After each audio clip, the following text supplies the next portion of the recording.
फैसल चौधरी साहब, पाकिस्तान तहरीक इंसाफ में कोई फॉरवर्ड ब्लॉक बन रहा है? पाकिस्तान तहरीक इंसाफ में कोई फॉरवर्ड ब्लॉक बन नहीं सकता, क्योंकि तहरीक इंसाफ जो है इमरान खान साहब के गिर्द घूमती है और इमरान खान साहब ही तहरीक इंसाफ है। तो ये फॉरवर्ड ब्लॉक जो बनाने वाले हैं वो आपने तो कोशिशें करके देख चुके हैं। 2.5 सालों में इमरान खान का एक आदमी नहीं टूटा है।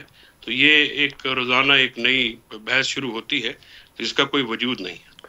तो फिर बैरिस्टर गौहर साहब ने वजाहत क्यों दी? क्या वजह हुई जो उन्हें वजाहत देनी पड़ी? किसी सवाल का जवाब दे रहे होंगे। राइट, लेकिन ये खबरें तो गर्दिश कर रही हैं, ज़राए बता रहे हैं कि कोई फॉरवर्ड ब्लॉक खैबर पख्तूनख्वा के अंदर भी अभी पिछले दिनों इजलास हुआ था, ज़िला अहदेदारान ने काफ़ी मायूसी का इज़हार किया था, प्रोटेस्ट तक का कह दिया था। ज़िला अहदेदार जो हैं वो बात करते रहते हैं, बात करनी चाहिए। बात तो अगर क़यादत जो है, चले मैं खुल के आपसे सवाल कर लेता हूँ। मैं फैसल साहब मैं खुल के सवाल कर लेता हूँ। क्या अली अमीन गंडापुर बमुकाबला जुनैद अकबर नहीं चल रहा इस वक्त पीटीआई में? बिल्कुल नहीं चल रहा। अली अमीन जो है वो सीएम हैं और रहेंगे। और बुशरा बीबी अलीमा खान ग्रुप भी नहीं चल रहा जी? बुशरा बीबी और अलीमा खान ग्रुप भी नहीं चल रहा? नहीं, मुझे तो सिर्फ एक ही ग्रुप का पता है, उसका नाम इमरान खान है। बाकी मैं किसी ग्रुप को जानता नहीं। मुखालफिन तो ये कह रहे हैं कि ये सारे मिलकर चाहते हैं कि इमरान खान साहब बाहर ना आए ताकि इनकी इसी तरह रस्साकशी चलती रहे, जारादारी चलती रहे पार्टी में। अगर इमरान खान नहीं होंगे तो पार्टी क्या होगी, सियासत क्या होगी? अच्छा, तो सबको समझना चाहिए। इल्जाम तो आप लोगों पर ही है, आप वकील भी हैं। ये भी कहते हैं मुखालफिन, पंजाब हुकूमत के बहुत सारे लोग हैं, वफाकी हुकूमत के बहुत सारे लोग हैं, अरकान है जो ये कहते नजर आते हैं कि बानी पीटीआई के वकला ही नहीं चाहते कि वो बाहर आए। उन वकला की निशानदेही करें। अगर एक जनरल ब्रश पेंट करेंगे तो ये तो जाति की बात होगी। तमाम वकला जो है वो बरसरे पैकार है। एक रियासती टेररिज्म के साथ, रियासी जबर और फस्तायत के तहत जो कोर्ट पैकिंग की गई है उसके खिलाफ वकला तो अपनी जद्दोजहद जारी रखें। उन वकला का नाम सामने आना चाहिए जिनकी तरफ इशारा करते हैं, और उनका भी नाम आना चाहिए जो ये इशारा करते हैं। उन जो इल्ज़ाम लगाते हैं उनका भी नाम आना चाहिए। और इस तरह से वकला को करना ये हमारे मुल्क में वतीरा है।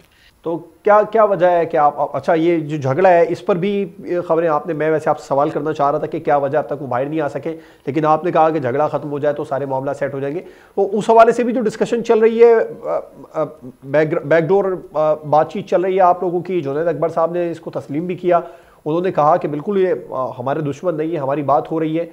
इसकी ज़रा आप भी तस्दीक कर दीजिए। बैकडोर चैनल कोई मुज़ाकरात नहीं हो रहे, मेरे इल्म में नहीं। जहाँ तक मेरे इल्म की बात है, ये मुझे इमरान खान साहब ने बताया, बैकडोर कोई चैनल की गुफ्तगू नहीं हो रही और शायद हो भी नहीं सकती, क्योंकि उसके जो इस वक्त जो बुनियादी रिक्वायरमेंट्स हैं वो नहीं है। ना इमरान खान साहब डील की तरफ आएंगे, ना वो बाहर जाएंगे, तो लिहाजा फिर क्या गुफ्तगू होगी। डायलॉग प्रोसेस जो हुकूमत के साथ बंद किया है, क्या वो दोबारा शुरू होने वाला है? नहीं, डायलॉग प्रोसेस तो देखिए वो तो इसलिए बंद हुआ ना कि हमारा अपोजिशन के साथ डायलॉग तो शुरू है। हम अपोजिशन के साथ डायलॉग कर रहे हैं। हुकूमत तो फेल हो गई, वो तो बाख्तियार है नहीं। हुकूमत के साथ जो डायलॉग प्रोसेस था, जिस पर आज बैरिस्टर गौहर का भी स्टेटमेंट सामने आया, उन्होंने कहा कि वो इसलिए हमने बंद किया है कि कमीशन बनाने पर आमादगी हुकूमत ने जाहिर नहीं की, तो फिर हम उससे अलग हो गए, वक्त ज़ाया नहीं करना चाहते थे, क्योंकि हुकूमत तो चाहती है दोबारा आगे बढ़े। नहीं, गौहर खान साहब ठीक कह रहे हैं कि अगर वहाँ पे हुकूमत इतनी बे इख्तियार है और इतनी जो है वो अपने मामलात को दुरुस्त नहीं कर सकती है, तो फिर ऐसी हुकूमत के साथ बातचीत जो है वो तो नहीं हो सकती। हुकूमत तो मुज़ाकरात तो बाख्तियार हुकूमतों के साथ किए जाते हैं। हुकूमत जो है बेख्तियार है और वो कठपुतली है और उनको इस वक्त अपने तय फैसले नहीं कर सकते। मुझे बज़ाते खुद पता है, मैं सारे मामले में शामिल था, बहुत कोशिश की कि मुज़ाकराती कमेटी की मीटिंग हो जाए, इमरान खान साहब से जेल में नहीं हो सकी। तो लिहाजा इस हुकूमत जो कि इतनी कमज़ोर हो कि वो अपनी बात भी ना कह सके, इतनी उसके लीडर जो हैं वो इतने नादम हो, अब अवाम में ना निकल सकें, तो ऐसे हुकूमत से क्या तोक़ा लगाई जा सकती है।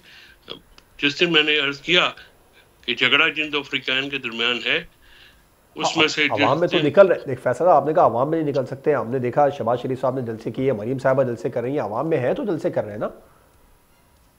सरकार कभी जलसे करती है? सरकार एक सरकारी इज्तिमा करती है, लेकिन बहरहाल अब जलसे अपोजिशन करती है।